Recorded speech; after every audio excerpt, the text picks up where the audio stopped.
Well, hello, everyone. How is it going?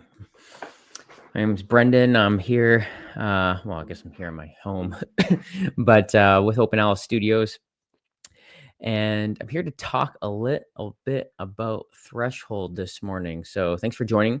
If you're live, welcome here. Feel free to ask any questions that you may have. I was supposed to do a crowdfunding update earlier this week, or I guess a Dev Diary style update earlier this week. But our demo copies did not arrive. They're not going to arrive until probably Monday. And so I figured I'd wait until then. Um, it's pretty we're pretty excited about the demo copies. There's a ton of content. It is a big box full of big cool things. I want to show off a few of those elements today in the live stream, and also happy to kind of answer any questions that will come up as we go. There's a few questions that were asked on Discord as well that I'll get to. I think Kent Charger on Discord asked some questions, but I'm happy to kind of ask some more questions or answer some more questions as we go as well. So kind of just, stepping back a little bit, if you haven't looked at Threshold yet, make sure to check out the GameFound page. I see a lot of information. It is a big, epic board game, kind of styled in that of an MMO with, multiple regions to discover dozens of quests, hundreds of adventures, and then crazy build possibilities. And it's over the next month, our launch date is October 28th. And so over the next month, we're going to be showing a lot about the game. We have a lot of content creators that are lined up to get their copies of the game and to start sharing stuff. Paul Grogan from Gaming Rules, Adam Smith, Rolling Solo, Mike at One Stop Co-op Shop, Steve at Co-op Guild. We have Tom at Slicker Drips, the team over at Shelf Side. I think I'm missing a few others, but there's gonna be a lot of cool content, and I'm really excited to kind of get into things.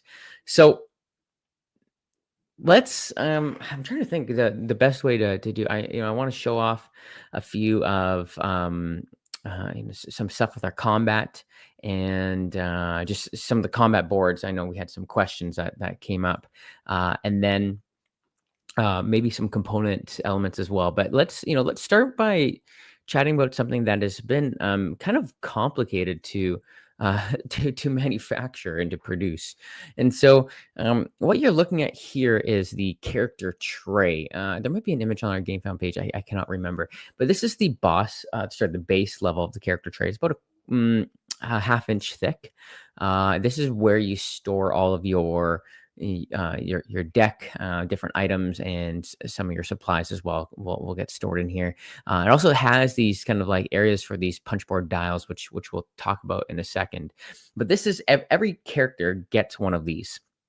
And what goes on top of this is this. So if you've ever played Mythwind, and you know what? Let me just use this thing as a showcase. So with Mythwind here, let me just pop up. Okay, so Mythwind, we have these boards. Sorry, as everything falls out, we have these boards, and these are the town boards in Mythwind. And what you see, it's a dual layer board, but the bottom layer is plastic, a very thin layer of plastic, and the top layer is punch. And you get this really neat effect where you can do a lot of fun art stuff. Sorry, my dog's just gonna knock. Inside, Pony.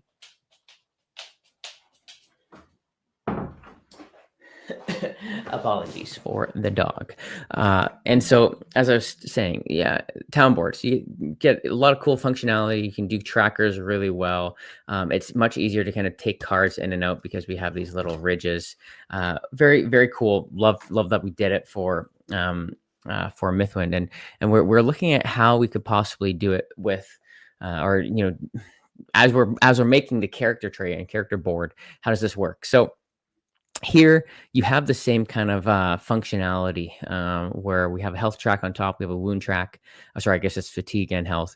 We have areas for your item cards, and there's area for your renown card and for vocation cards as well. And then there's the punch outs because this sits on top of this, right? So this is your storage. This is like your backpack, and then on top of it sits your character board. And you see that area kind of on the left with the character? That's dual sided. There's some character information in it, but this is something that is different, right? So you'll kind of swap it in and out. Really excited about this. I'm I'm still not 100% sure how they turned out. I've seen some videos from the factory for our demos, but we're definitely in the R&D stage, and we're still prototyping it. So if they didn't turn out exactly as we want, don't worry. We still have plenty of time to fix it. But really excited about this. And then obviously a lid kind of goes on top, keeps it easy to kind of set up, easy to tear down, and just kind of stores all of your character info. So that's on the character side. The other kind of component, while we're talking about trays, this is our region tray. So can I show this bigger? No, it's gonna just stay as it is. So region tray, it does a bunch of different things, but it's a pretty big tray, by the way. It holds all of the active components for whatever region you're currently in. By that I mean it has your quest deck, has the adventure deck for that region, renown deck for that region, and then it has some cards that are kind of persistent, or sorry, some components that are persistent. You have the quest tokens on the side, you have your loot dice, different supplies and resources, different tokens, and then you have your item deck on the bottom, affix deck as well. But the idea with this is once you set up a region, it's quick teardown and sorry, once you like set up the region for the first time, every subsequent kind of play, it's very quick to set up and to tear down a region because you just kind of stack everything back as you found it, and the region board acts as a kind of the first lid, and then the region board is dual layer itself, holds tokens on it, and then the lid kind of closes shut. So really cool. It's great.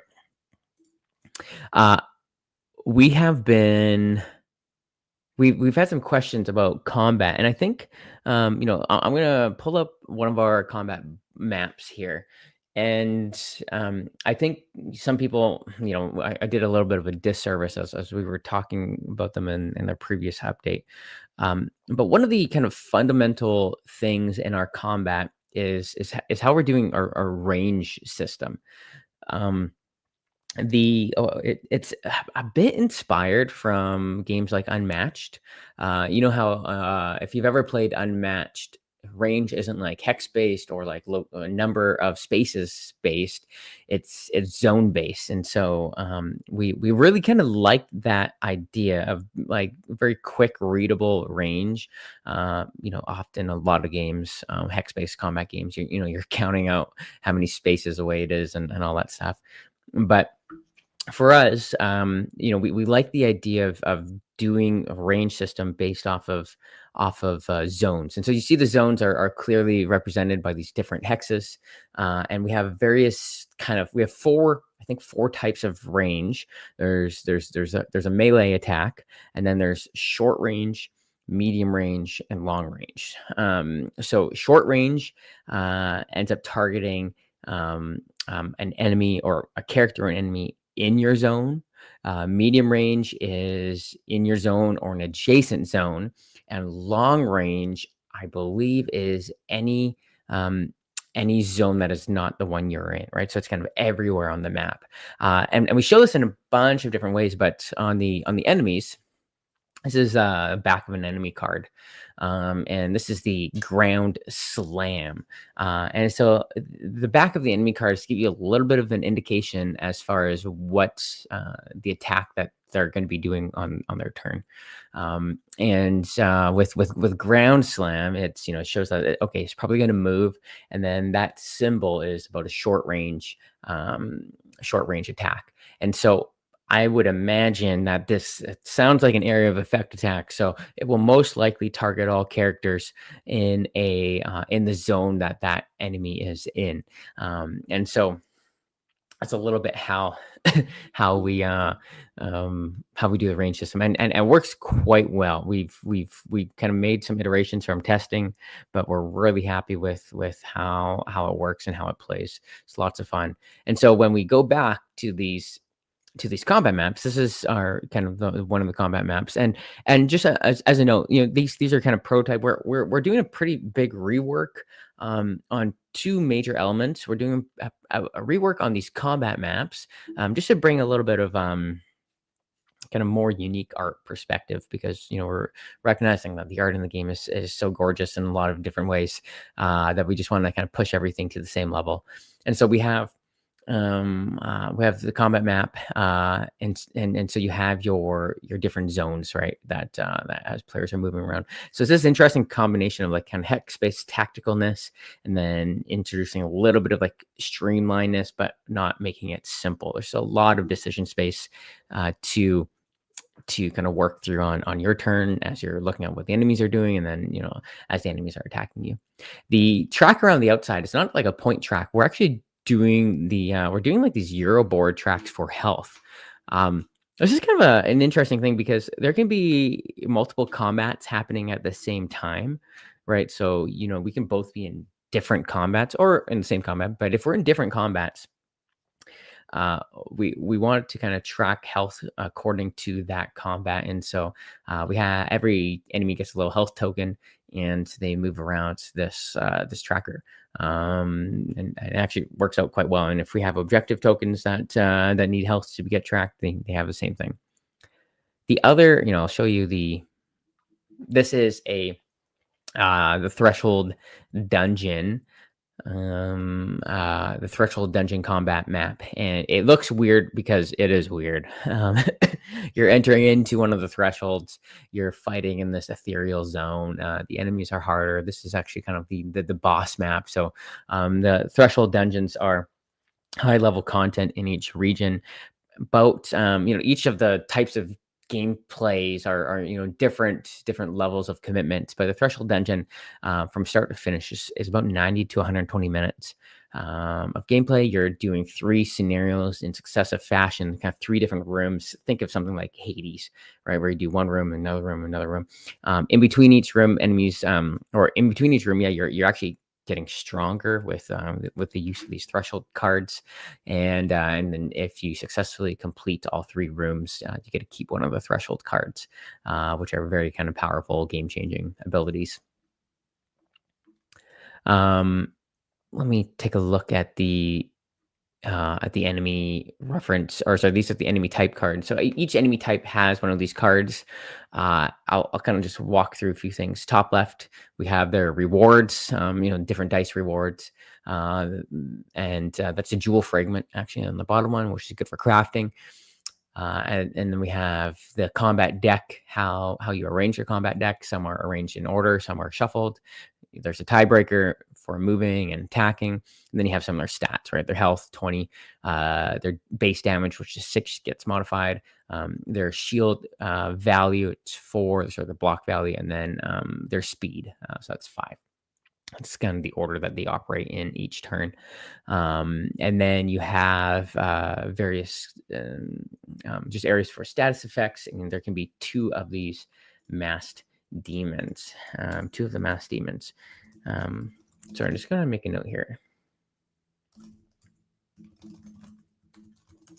Okay. So that's that. Walk through a bunch of different elements. If I'm going through kind of some of the major questions, again, feel free to ask any questions as you go. Lots of people are wondering what languages Threshold will be in, and we've confirmed English, French, and German. We're looking into other languages. Spanish is definitely one. Polish. We're in talks with various partners, and so that's something as we go. We're going to be working through that. The components in the box, we get a lot of questions about the various components, and people are wondering if it's minis, standees, acrylic standees, punch standees, all these different things. So let me set this record straight. In the core box, you have standees of everything, heroes and enemies. You also have in the core box miniatures for the heroes, just for the heroes. So the core box has miniatures for the heroes and standees, and then just standees for the enemies. It's a little bit of like kind of that Gloomhaven mix, but then we recognize that some players just want to play with standees with everything. We are looking into, so I didn't realize how expensive acrylic standees were. They're pretty expensive, but we're looking into offering an acrylic standee pack as an add-on for people who maybe want to bling out their copy a little bit more. And then the other element is, oh yeah, we also have an enemy miniature pack because you see lots of enemy miniatures. So the people who love to paint the enemies will have that as an option. Um, as I kind of step back and look at the month ahead, right? So a few things. One, this live stream is going to be a weekly event at the same time every Friday, 8:30 a.m. Pacific. We're going to be doing this, and it'll be short, it'll be long, just kind of depends on how many questions come up. The goal is every Wednesday, at least every Wednesday, we're going to be doing a post, which means that we'll be doing a dev diary or just whatever's happening on whatever's happening in the week. Next week, I hope to release some gameplay footage of the game. We're getting our physical copies, so planning on doing some gameplay footage. A couple other elements is we are planning on doing, and right now the date that's penciled in is either the October 24th to 26th or October 17th to 19th. Planning on doing a open alpha, open beta weekend. And this is going to be like an open test where you can kind of run through region 1, do all the combats, do everything on TTS. And so we'll have more information about that in the coming weeks. And we'll be able to, kind of, you can play, you can find people to play with, you can, solo, you can do all the stuff that we'll have in the crowdfunding demo.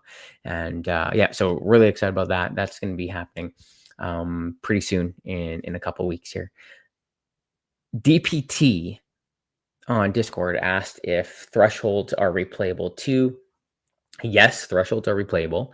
And then he asks if yes, do I always get threshold item? No.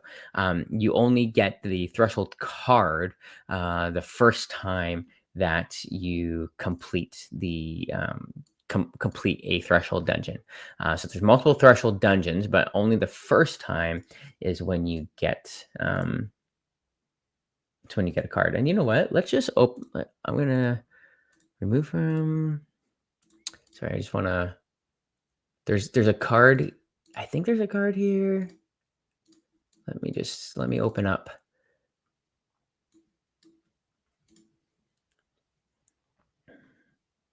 Okay, so here we go.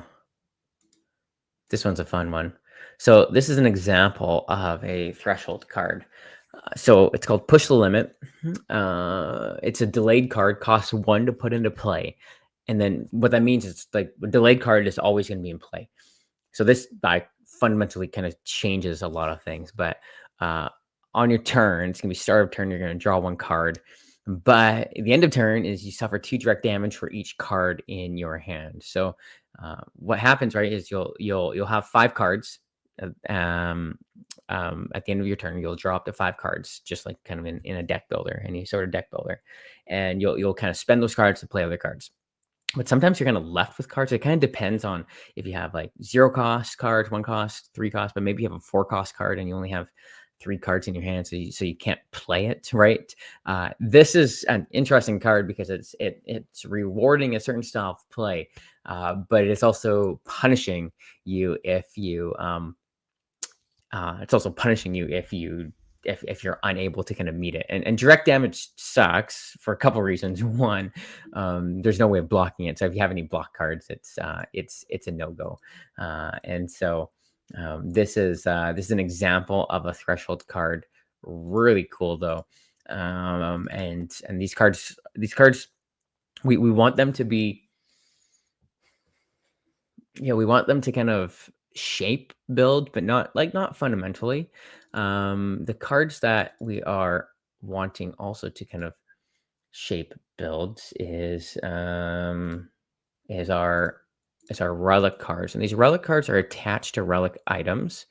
And so when you when you unlock, or when you, I guess, find a relic item in the wild. So let me remove this. Okay, yeah.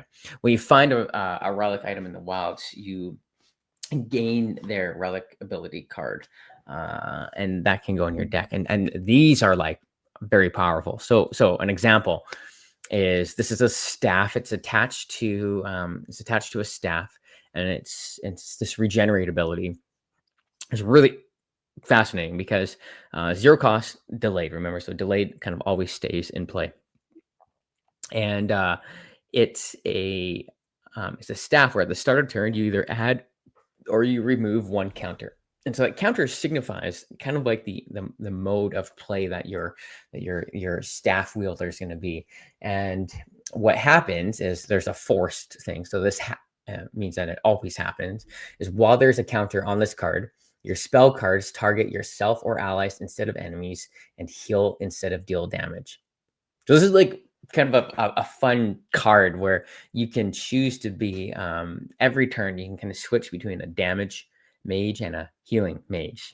Someone who's whipping damage out, and someone who's just dealing damage. I'm trying to think if there's, yeah, I don't know. A lot of these are like super fun. We'll maybe explain them more. I'm looking at the relic cards that we made, and they're real cool. But a lot of it maybe doesn't make sense, because it's like, hey, for any of you who haven't been a part of our combat tests, you might not be familiar with even how to play, and that's going to be coming in a few weeks. We have so many cards, so many unique cards in this game. A lot of opportunities for builds, and our testers had a ton of fun putting together builds, and I'm ready to kind of see what other people kind of come up with in the coming weeks, and it'll be fun to kind of hear from our content creators as well. There's a question I kind of want to maybe leave with, which is people ask about the player count. And so a couple things. The core box is playable 1 through 4. It is playable true solo, or you can multi-hand, just is up to you. People ask if you can play up to 5 or 6. The simple answer is no, but the long answer is sort of. By that I mean, we're going to talk about this more, but we're designing some content to be a larger group activity. And the idea of this is like very high level content that you can run multiple groups simultaneously through high level content. And so this is like an extra level, but we'll have more information about that during the campaign, and we might even do a demo of it during the campaign. So stay tuned for that. Great. Well, hey everyone, thanks for being here. Enjoy your weekend, and we will be back next week, hopefully with a bunch of photos and videos of gameplay. All right, take care.